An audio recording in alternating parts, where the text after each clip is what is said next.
दर्शकबिन नमस्कार। कार्यक्रम शिक्षा सरोकारमा यहाँलाई स्वागत छ। म विश्रान्त कोइराला।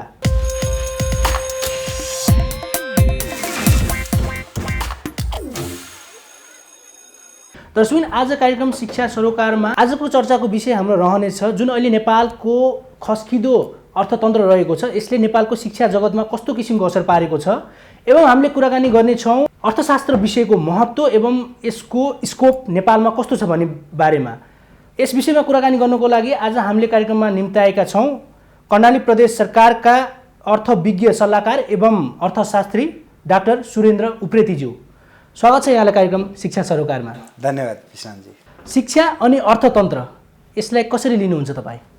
विश्रान्तजी, खासमा अर्थतन्त्रले देशको शैक्षिक स्तर, शैक्षिक गुणस्तर लगायत अन्य सम्पूर्ण अर्थतन्त्रको सब सेक्टरहरूमा यसले ठुलो अर्थ राख्छ, ठुलो माने राख्छ।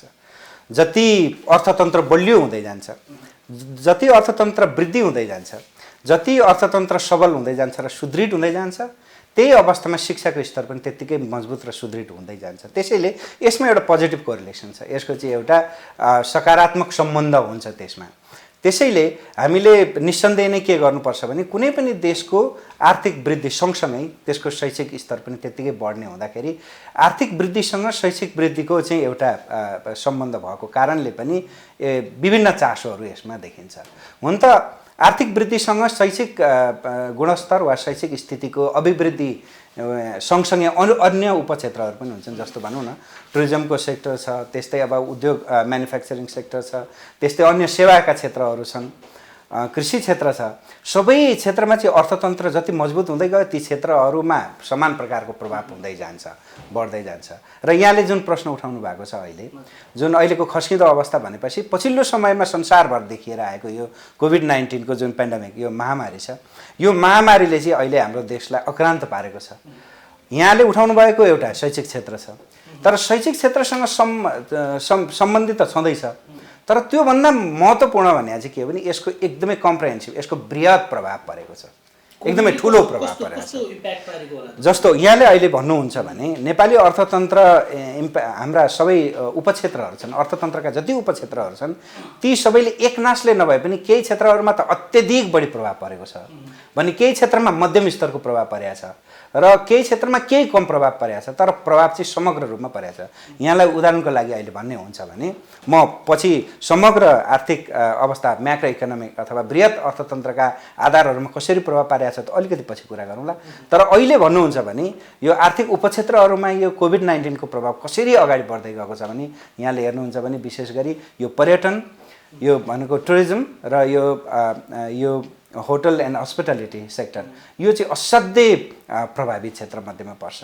नेपालको अर्थतन्त्रको एउटा मजबुत क्षेत्रमध्येमा यसलाई हेरिन्छ र दीर्घकालीन प्रभावको रूपले हेर्ने हो भने चाहिँ नेपाली अर्थतन्त्रको एउटा महत्त्वपूर्ण सम्भावना भनेको पर्यटन क्षेत्र नै हो, होटल हस्पिटालिटी क्षेत्र हो। यो क्षेत्रमा चाहिँ अहिलेको यो कोभिडले चाहिँ असाध्यै ठुलो प्रभाव पारेको छ। र यसमा महत्त्वपूर्ण मनन गर्नुपर्ने कुरा चाहिँ के छ भने हामीलाई यो कोभिडको प्रभाव भएको अहिले त्यही 8 महिना जति भएको छ, हुन त 8 महिना 9 महिना जति मात्रै हुँदैछ यसको प्रभाव परेको। तर यो 9 महिनाभित्रमा जति प्रभाव पर्यो यसको जुन रिकभरी भन्छ नि, रिभाइभल, यसको पुनरुत्थानको लागि चाहिँ अर्को 2 वर्ष 3 वर्षभित्रमा पनि हामीले सक्ने अवस्था छैन। त्यसैले के भने एउटा ब्याकलग पिरियड भन्छ क्या यो नि, यो जस्तो भनौँ हो, ठिक छ, यो 2 वर्ष 3 वर्षभित्रमा पनि यसलाई रिभाइभ गर्न कठिन परेको अवस्था छ। अर्को क्षेत्र हेर्नुहुन्छ जस्तो सेवा क्षेत्रमै हेर्ने भने पनि अहिले पछिल्लो समयमा अलिकति हामीले फोकस गर्नुपर्ने ब्याङ्किङ क्षेत्र छ, इन्स्योरेन्स सहितको ब्याङ्किङ क्षेत्र छ। अहिले ब्याङ्किङ क्षेत्र हेर्नुहुन्छ भने जो अर्थतन्त्रको मेरुदण्ड कसरी हुन्छ भने ब्याङ्किङ क्षेत्रको जुन क्रेडिट एक्सपेन्सन, मनी सप्लाई छ नि, क्रेडिट एक्सपेन्सनले अर्थतन्त्रको एक्सपेन्सनलाई चाहिँ निर्धारण गर्छ। तर पछिल्लो अवस्थामा हेर्नुहुन्छ भने अहिले चाहिँ यो जुन यो क्रेडिट एक्सपेन्सन, यो जुन ऋण प्रवाह जसरी छ यो नेगेटिभ रूपमा गइरहेछ, पटक्कै भइरहेको छैन। ब्याङ्कहरूमा लिक्विडिटी थुप्रिरहेछ, आर्थिक गतिविधिहरू प्रशस्ति भएको छैन, जसले गर्दाखेरि अब ब्याङ्किङ सेक्टरमा चाहिँ एउटा ठुलो सङ्कट आउँछ, अब सङ्कुचनको अवस्था आउँदैछ। त्यो मैले अहिले भनिहालेँ नि, हाम्रो देशको अर्थतन्त्र चलायमान हुनको लागि त के हुनु पर्यो भने हाम्रो लगानी हुनु पर्यो, लगानी हुनको लागि बैंक तथा वित्तीय संस्थाहरूबाट क्रेडिट एक्सपेन्सन हुनु पर्यो। हो, त्यो जुन नेपाल सरकारले भन्छ नि प्रत्येक वर्ष हाम्रो मनी सप्लाई हामी चाहिँ 18%ले बढाउँछौँ, 20%ले बढाउँछौँ भनेर हामी भन्छौँ। त्यसले त अर्थतन्त्र चलायमान भनेको, त्यसले त लगानी सिर्जना गर्ने हो। लगानी सिर्जना गरेपछि रोजगारी सिर्जना हुन्छ, उत्पादन बढ्छ। त्यो हो, त्यो चाहिँ अहिले ठप्प जस्तै भएको छ, ठप्प प्राय भएको छ। त्यसैले के भयो भने यो औद्योगिक क्षेत्रमा यसको प्रभाव छ, म्यानुफ्याक्चरिङ भनेको उत्पादन क्षेत्रमा यसको प्रभाव छ, त्यसको सेवा क्षेत्रमा यसको प्रभाव छ। त्यो एउटा पार्ट भयो। अब अर्को पार्ट भने मैले अहिले औद्योगिक क्षेत्रको कुरा गरेँ। अहिले औद्योगिक तथा म्यानुफ्याक्चरिङ सेक्टरमा हेर्ने हो भने अहिले विगत वर्ष आर्थिक वर्षको यही तुलनामा हेर्ने हो भने अहिले 45% को चाहिँ कमी आइराखेको छ अहिले। त्यो भनेको के हो भने अब हाम्रो जीडीपीको बेस पनि एकैपटक घटेर गयो है। अब अहिलेसम्म अनुमान अहिले ठ्याक्कै त हामीले क्याल्कुलेट गर्न सकेको छैन। यो अनुमानकै आधारमा हेर्ने हो भने 7 खरबभन्दा बढीले त हामी जीडीपीमा नोक्सान बिहोरिराखेका छौँ यसको कारणले।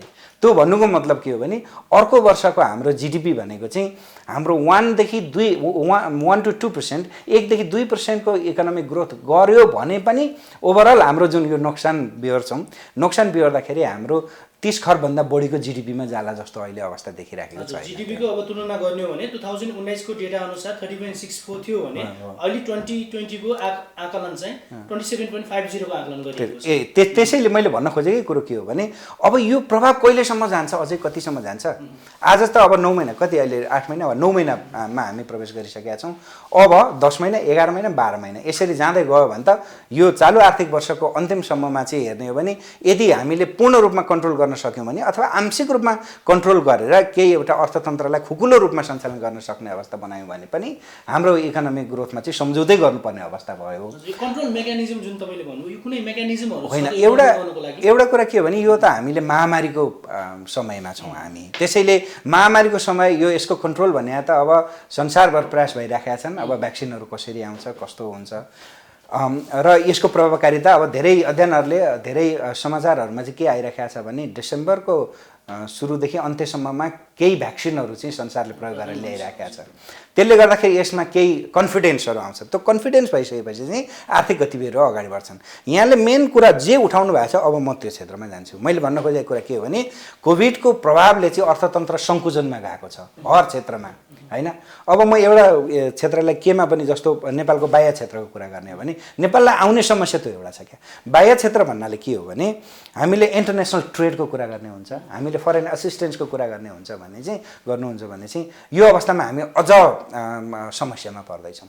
कारण के भने नेपालमा जुन महामारीले ल्याएको आर्थिक सङ्कुचनको चाहिँ रिकभरी भनौँ न, हामी पुनरुत्थानको लागि जुन प्याकेज हामी तयार गर्दैछौँ त्यो प्याकेज तयार गर्न हामीसँग आफ्नै डोमेस्टिक स्ट्रेन्थ कम छ, हामीसँग छैन, त्यसको बेस कम छैन, रेभेन्यू हामीसँग कम हुन्छ। हामीले त्यसलाई चाहिँ रिभाइभल गर्नको लागि जुन प्याकेज गर्छौँ भनौँ न, हामीले कतिको भन्दाखेरि हामीले 20 खरबको वा 15 खरबको वा 30 खरबको अथवा 12 खरबको जुन हामीले रिभाइभल प्याकेज घोषणा गर्छौँ त्यसको लागि त हामीलाई त चाहियो, स्रोत चाहियो। त्यो स्रोत नेपालको आन्तरिक स्रोत हामीसँग पुग्दैन र हामीले के गर्नुपर्ने हुन्छ भने त्यसको लागि चाहिँ हाम्रा जुनसुकै पनि इकोनोमिक ग्रोथ र रिभाइभलका प्याकेजहरू चाहिँ हामी वैदेशिक सहायतामा अलिकति बढी निर्भर छौँ आजसम्मै। अब आजको अवस्थामा हेर्नुहुन्छ भने चाहिँ यो अवस्था अहिले त्यति छैन, किनभने संसारभर यसको प्रभाव भएको हुनाले प्रत्येक देश चाहिँ योसँग जुधिराखेको अवस्था छ। उनीहरूले चाहिँ अग्रेसिभ रूपमा अथवा उनीहरूले एउटा अलिकति मन खुलाएर वैदेशिक सहयोग गरिब तथा कम विकासशील देशहरूलाई दिन सक्ने अवस्था छैन। त्यसैले यो समस्या चाहिँ अरू नर्मल पिरियडको भन्दा हामीले ग्रोथको लागि, पुनरुत्थानको लागि अरू समयमा जसरी अन्तर्राष्ट्रिय सहयोगको अपेक्षा गर्न सक्थ्यौँ, देशभित्र हामीले जेनेरेसन गर्न सक्थ्यौँ, त्यो स्पेस हामीसँग छैन। त्यो ल्यान्ड लेबर क्यापिटलको कमी छ। अब हामीले एफडीआई नै भित्राउनु पर्छ। त्यही एफडीआई वा फरेन असिस्टेन्सको जे थियो त्यो भित्राउनको लागि पनि हामीलाई अहिले अप्ठ्यारो परिराखेको छ, किनभने यसको प्रभाव त विश्वव्यापी छ। त्यो विश्वव्यापी प्रभावको कारणले गर्दाखेरि ती हामीलाई दिन सक्ने, असिस्टेन्स दिन सक्ने देशहरूले पनि अहिले त्यति धेरै मन बढाउन सक्ने अवस्था उनीहरूको छैन कोभिडको कारण एउटा। अब बाँकी म आउँछु, तपाईँले मेन प्रश्न राख्नु भएको छ, आजको कार्यक्रमको विषयवस्तुमा राख्नु भएको छ। यस्तो अर्थतन्त्रको सङ्कुचन भएको बेला नेपालमा शैक्षिक क्षेत्रमा यसको इम्प्याक्ट के छ? आज तपाईँले हेर्नुहुन्छ भने शैक्षिक क्षेत्रको इम्प्याक्ट त झन् दीर्घकालीन हुन्छ, एकदमै दीर्घकालीन हुन्छ। आज तपाईँ हेर्नुहोस् त नेपालमा 73 लाखभन्दा बढी जनसङ्ख्या स्कुल जान्छन्, युनिभर्सिटी जान्छन्। त्यो त एनरोलमेन्ट छ तिनीहरू, ती सबै आज एक किसिमले भन्ने हो भने बाहिर छन्, आफ्नो मेन गतिविधिभन्दा बाहिर छन्। त्यो भनेको के भन्ने, मैले भन्न खोजेको कुरा के भने उनीहरूको जुन इन्गेजमेन्ट थियो नि शैक्षिक क्षेत्रमा, जुन इन्गेजमेन्ट थियो त्यो इन्गेजमेन्ट एक किसिमले ठप्प जस्तो भएको छ। अहिले त्यसको विकल्पको रूपमा युनिभर्सिटीले, स्कुलले सबैले चाहिँ के गरिराखेका छन् भने यो अनलाइन विधिबाट क्लासहरू सञ्चालन गरिरहेका छन्। तर एउटा कुरा हामी के नबिर्सौँ भने नि यो हामीले केही न केही गर्नुपर्ने अवस्था आएर गरेको हो क्या। यो यत्रो महामारीको पिरियडमा के गर्नु त, यसको विकल्प थिएन हामीसँग, केही न केही त भएको हो। तर यसले कति प्रभावकारी छ त, यो हामीले जे चाहेको थियो त्यो हुनसक्छ कि सक्दैन। अहिले त यहाँले हेर्नुहुन्छ भने के छ भने जे जति भए पनि यो 72-73 लाख विद्यार्थीहरूमा चाहिँ एकदमै सब्सटान्सियल मास चाहिँ यति धेरै विद्यार्थीहरू अहिलेको जुन इन्गेजमेन्टबाट बाहिर गइराखेका छन्। अहिले देशभर ठुलो मात्राका विद्यार्थीहरूलाई अनलाइनमा पहुँच छैन। त्यो अनलाइनमा पहुँच हुनको लागि के हुनुपर्छ भने कम्तीमा उनीहरूसँग अनइन्टरप्टेड हामीसँग इन्टरनेट फेसिलिटी छ कि छैन, त्यसको लागि हामीसँग डिभाइसेसहरू चाहिँ ल्यापटप वा मोबाइलहरू छ कि छैन। अनि त्यो भइहाल्यो भने पनि ती टुल्सहरूबाट विद्यार्थीहरूले सिकाइ कतिसम्म लिन सक्छन् अथवा उनीहरूले आफ्नो कार्यहरू कसरी पुरा गर्न सक्छन्, यी सबै चाहिँ कस्तो अवस्था छ भने अहिले त्यति प्रभावकारी भइराखेको छैन। तर पनि हामीले के चाहिँ मान्नुपर्छ भने संसारभरि यो महामारीको यो अवस्थामा पनि त्यो एउटा विकल्प थियो हामीसँग र त्यो विकल्प हामीले गरेकोमा त्यो राम्रो अवस्था छ।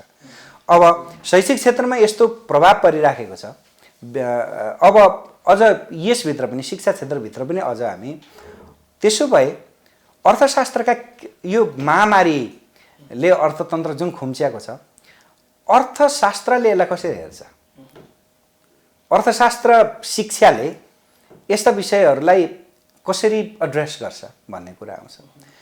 हामीले पहिलादेखि पनि धेरै अध्ययन गरेका छौँ। यस्ता ठुला यो महामारी वा महाविपत्ति युद्धको अवस्थामा चाहिँ केही अर्थतन्त्रमा ठुलो परिवर्तनहरू आएको देखिन्छ। तपाईँले यहाँ हेर्नुहुन्छ भने जब प्लेग आयो, ब्ल्याक डेथ भन्थ्यो, जब प्लेग भयो त्यसले होल अर्थतन्त्रको एउटा संरचना नै परिवर्तन गर्थ्यो, सामन्तवादको अन्त्य गरेर पुँजीवाद ल्याइदियो। तपाईँले हेर्नुहुन्छ भने दोस्रो विश्वयुद्ध पछाडिको चाहिँ अर्थशास्त्र विषय म भन्दैछु, त्यो अर्थशास्त्रको एउटा सिद्धान्त, नयाँ सिद्धान्त प्रतिपादन भइदियो। त्यो भनेको के हो भने त्योभन्दा पहिला चाहिँ एउटा स्वतन्त्र इकोनोमी, खुल्ला इकोनोमी, फ्री इकोनोमी, क्यापिटलिस्ट इकोनोमीमा संसार चलेको थियो भने त्यस पछाडि स्टेट कन्ट्रोल इकोनोमी भनेर नयाँ प्रकारको सिद्धान्त आयो र ती अर्थशास्त्रका विषयवस्तु भए र त्यसले अर्थतन्त्रलाई आजपर्यन्त, आजका दिनसम्म पनि सरकारले अर्थतन्त्रमा के भूमिका निभाउनुपर्छ भनेर हामीले पढाइरहेका छौँ, अहिले विश्वविद्यालयहरूमा। त्यसैले के हो भने अर्थशास्त्रको भूमिका भनेको चाहिँ कहाँ देखिन्छ भने यस्तो आर्थिक सङ्कट परेको अवस्थामा हाम्रो आर्थिक संरचनाहरू कस्ता छन्, कसरी यसलाई परिचालन गर्नुपर्छ, हाम्रा कार्यविधिहरू कस्ता छन् भन्ने विषयमा चाहिँ यसले ठुलो महत्त्व राख्छ। तपाईँले अहिले भन्नुभयो भने त्यसो भए इकोनोमिक एक्सपेन्सनको प्याकेजहरू कस्तो हुनुपर्छ, यसमा मोनेटरी पोलिसी कसरी अगाडि बढ्नुपर्छ, यसमा फिस्कल पोलिसीले के कुरालाई एड्रेस गर्नुपर्छ, यी विषयहरू चाहिँ अर्थ हो। त्यसैले मैले भन्न खोजेको के हो भने आजको अवस्थामा म अझ भन्छु हामीले चाहिँ यति कोअर्डिनेटेड रूपमा चाहिँ फिस्कल पोलिसी र मोनेटरी पोलिसीहरूलाई हामीले एड्रेस गर्नुपर्छ जुन अर्थशास्त्रका कोर विषयवस्तुहरूभित्र पर्छन् कि अब अर्थतन्त्र रिभाइभलको लागि विशेष गरी गभर्मेन्टको एक्सपेन्डिचर पोलिसी के हुनुपर्छ, ट्याक्स पोलिसीहरू के हुनुपर्छ, पब्लिक डेट म्यानेजमेन्टका पोलिसीहरू के हुनुपर्छ, यदि फाइनेन्स गर्न सकेन भने डेफिसिट फाइनेन्सिङको लिमिट कहाँसम्म जानुपर्छ जस्ता फिस्कल पोलिसीहरूलाई एड्रेस गर्न अब यो अर्थतन्त्रको विषयवस्तुलाई बहसमा ल्याउनु पर्यो कि ती विषयहरूलाई बहसमा ल्याउनु पर्यो। अनि त्यसबाट मात्रै हामीले यो इकोनोमिक रिभाइभललाई अगाडि बढाउनु। यो मोनेटरी पोलिसीको कुरा पनि आयो होइन, मोनेटरी पोलिसी अब हरेक वर्ष लागू हुन्छ, अब तर इन्फ्लेसन रेट पनि त्यही किसिमले नै बढिराखेको छ, यो कारण के होला त? वास्तवमा अवस्था के हुन्छ भने जब अर्थतन्त्रमा सङ्कट आउँछ नि, कहिलेकाहीँ हाम्रो जस्तो अर्थतन्त्रको अवस्था के हुन्छ भने मोनेटरी पोलिसीले रेस्पोन्ड गर्नै सक्दैन क्या कहिलेकाहीँ धेरै अवस्थामा। जस्तो आजको अवस्थामा हेर्नुहुन्छ भने हामीसँग त अहिलेको त लोनेबल फन्ड त प्रशस्त छ, ब्याङ्क फाइनेन्सियल सिस्टममा पैसा थुप्रेर बसेको छ नि। हाम्रो अर्थतन्त्र अथवा हाम्रो सामान्य सिद्धान्त अनुसार, इन्भेस्टमेन्टको सिद्धान्त अनुसार के हुन्छ भने जब तपाईँको ब्याज दर घट्दै जान्छ तब इन्भेस्टमेन्ट बढ्दै जान्छ, होइन र? ब्याज दर घट्नु भनेको इन्भेस्टमेन्ट गर्ने अपर्च्युनिटी बढ्नु हो अथवा इन्भेस्टमेन्ट बढ्छ, तर अहिले त्यो हुन सकिरहेको छैन।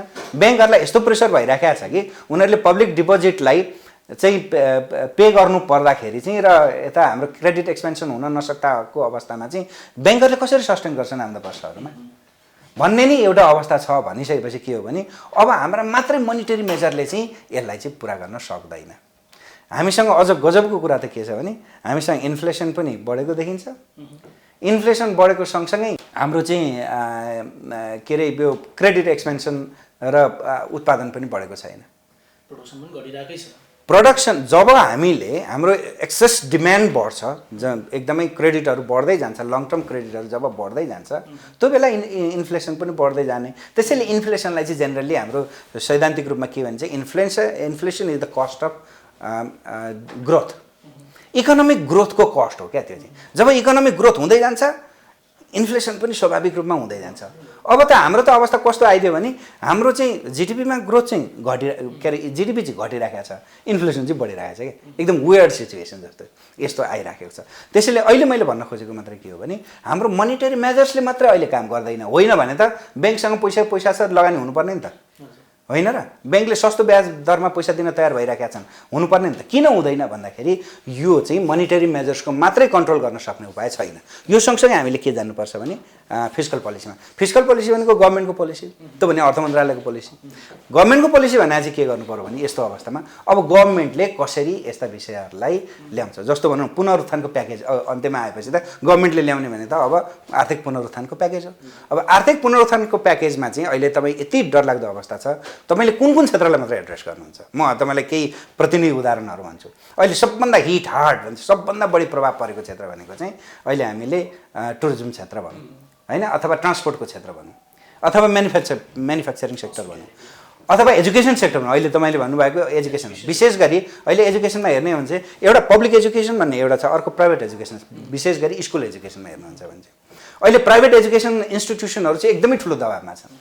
र प्राइभेट इन्स्टिट्युसनलाई त अहिले कस्तो लङ टर्म दबावमा परेका छन् भने अहिले लगभग 1 वर्ष जस्तो उनीहरूको जुन क्षेत्रमा आबद्ध थिए त्यो क्षेत्र एक किसिमले निष्क्रिय प्राय भइरहेको छ। धेरै प्राइभेट स्कुलहरूले चाहिँ शिक्षकहरूलाई पे गर्न सकिरहेका छैन। अब उनीहरू यो क्षेत्रबाट पलायन भएका छन्।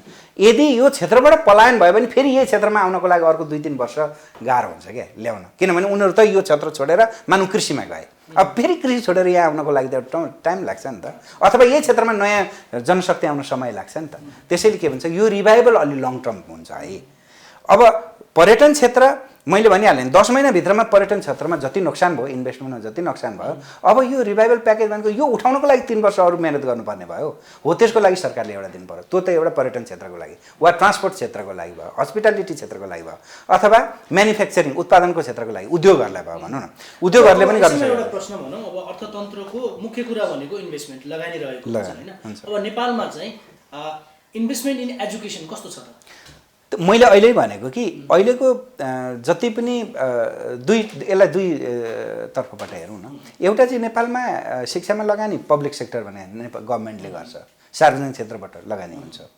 यो ठुलो मात्रामा लगानी चाहिँ पब्लिक सेक्टरको छ। र त्यो सँगसँगै एउटा प्राइभेट एजुकेसन छ, प्राइभेट सेक्टरहरू छ। त्यो चाहिँ के हो भने school education, basic education, school education र कलेज एन्ड युनिभर्सिटी एजुकेसनमा पनि प्राइभेट सेक्टरको लगानी छ। म दुई तरिका, पहिलो चाहिँ हामी पब्लिक सेक्टरबाट जाउँ। अहिले पब्लिक सेक्टरको लगानी चाहिँ अहिले कस्तो भएको छ भने अहिले जे जति पब्लिक सेक्टरको लगानी छ त्यसको चाहिँ रिटर्न एक किसिमले भन्यो भने असाध्यै कमजोर अवस्थामा आएको छ अहिलेको यो महामारीको कारणले। तपाईँले म के उदाहरण दिन्छु भने अहिले तपाईँले चाहिँ 72-73 लाख विद्यार्थीहरू मध्ये तपाईँले हेर्नुहुन्छ भने लगभग 75 देखि 80% विद्यार्थीहरू चाहिँ यो सार्वजनिक तथा सरकारी विद्यालयहरूमा पढ्छन्। उनीहरू त्यहाँ पढ्छन्, सामुदायिक विद्यालयहरूमा पढ्छन्। तिनीहरूमा सरकारले त लगानी त उति नै गरिरहेको छ। अहिले पनि तलब भत्तादेखि लिएर सम्पूर्ण खर्च त बिहोर्नु परिरहेको छ। तर विद्यार्थीहरूले के पढिरहेछन् तपाईँलाई थाहा छ? अहिले नेपालभरि अहिले हेर्नुहुन्छ भने विद्यार्थीहरूले प्रभावकारी शिक्षा प्राप्त गर्न सकेका छैन। यो 1 वर्ष होला, यो शैक्षिक क्षेत्र सकिने बेला भइसक्यो। अबको 2 महिनाभित्रमा चाहिँ शैक्षिक क्षेत्र लगभग कम्प्लिट हुने अवस्थामा पुग्छ। भनेपछि यो जे जति खर्च भयो त्यो खर्चको प्रतिफल नै छैन क्या अहिले। प्रतिफल छैन भनेपछि यो सम्पूर्ण के कारणले भएन भन्ने कुरातिर नजाउँ, किनभने महामारी छ होइन। त्यसको विकल्पमा अनलाइन जस्तो अलिकति गरेको छ।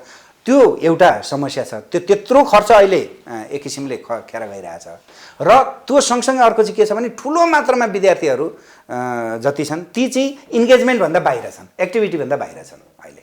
त्यसैले यो एउटा डरलाग्दो कुरा हो। दोस्रो कुरो चाहिँ के भयो भने प्राइभेट एजुकेसनमा जान्छु।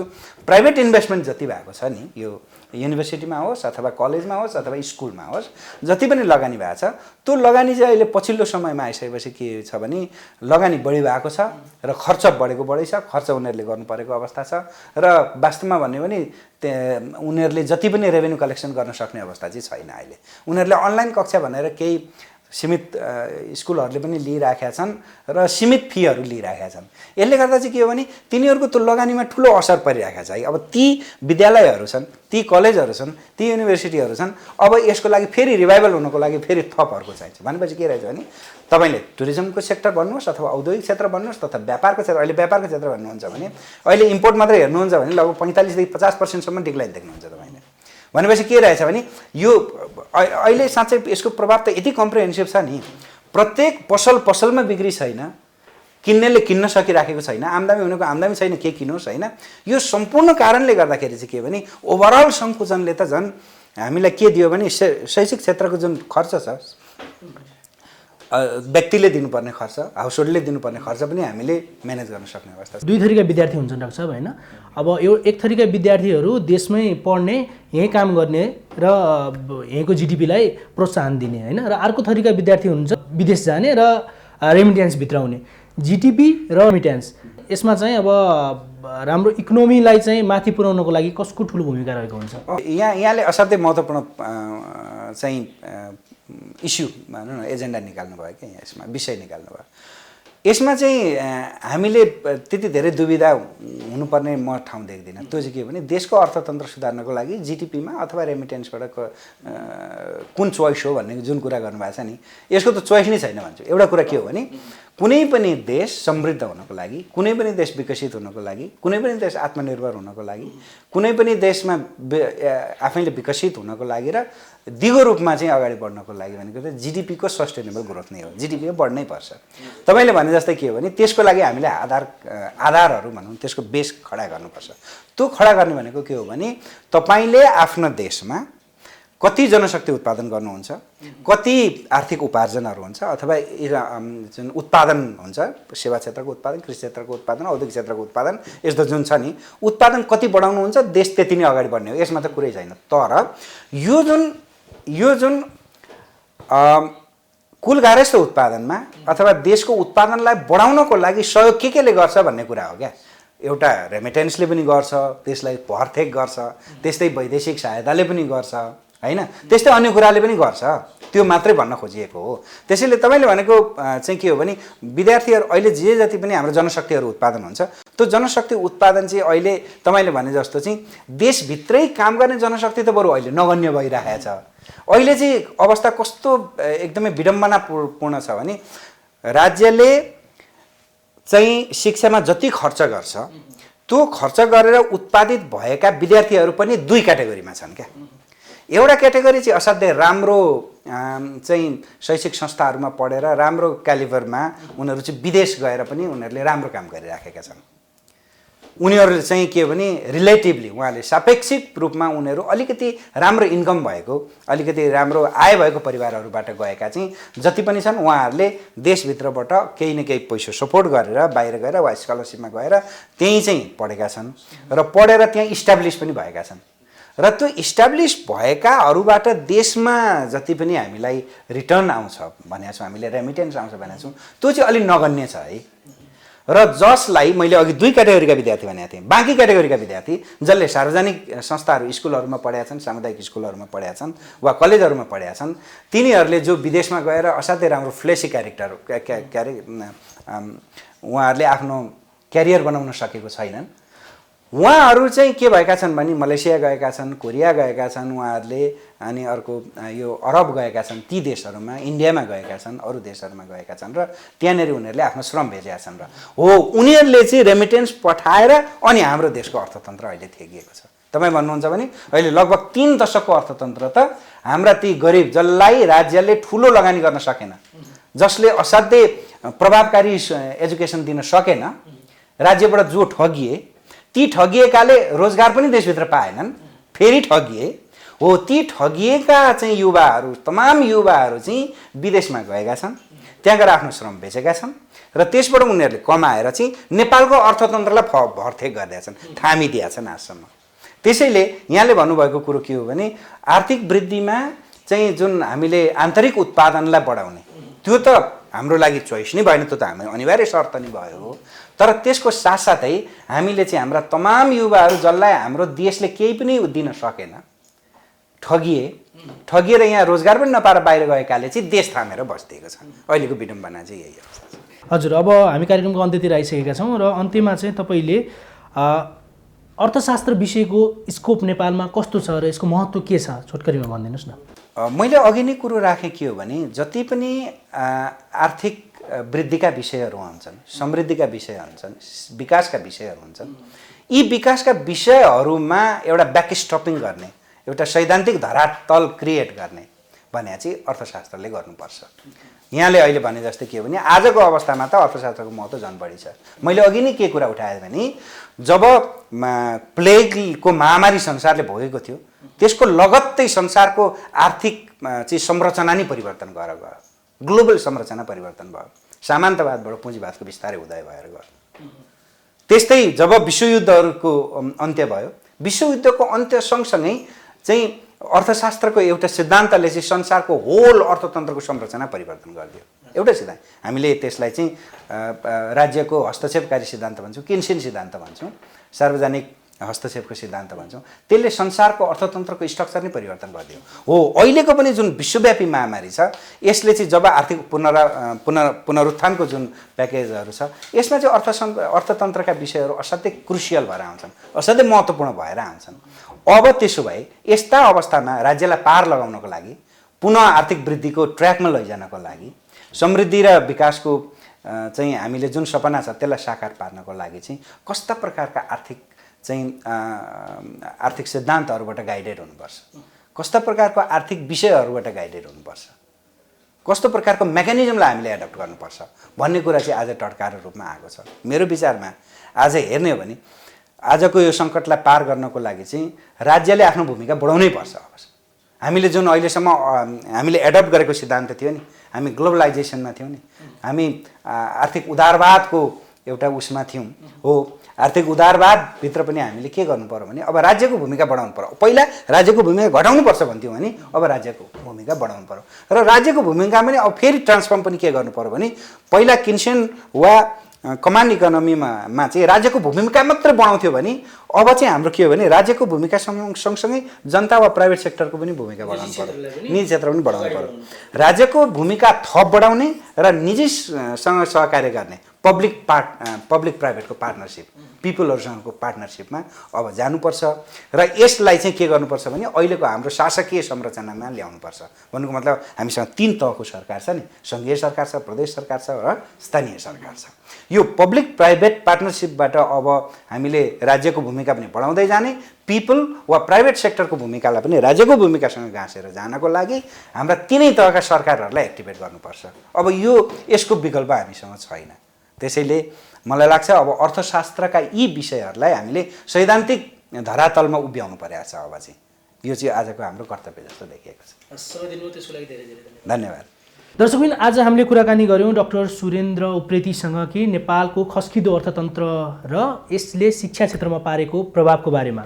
हस्त दर्शकबिन, यिनै कुराकानीसँगै हामी कार्यक्रमको अन्त्यतिर आइसकेका छौँ। अर्को साता फेरि नयाँ प्रस्तुतिको साथ उपस्थित हुने नै छौँ। सत्य, तथ्य र निष्पक्ष समाचारको लागि हेर्दै रहनुहोला माउन्टेन टेलिभिजन। नमस्कार।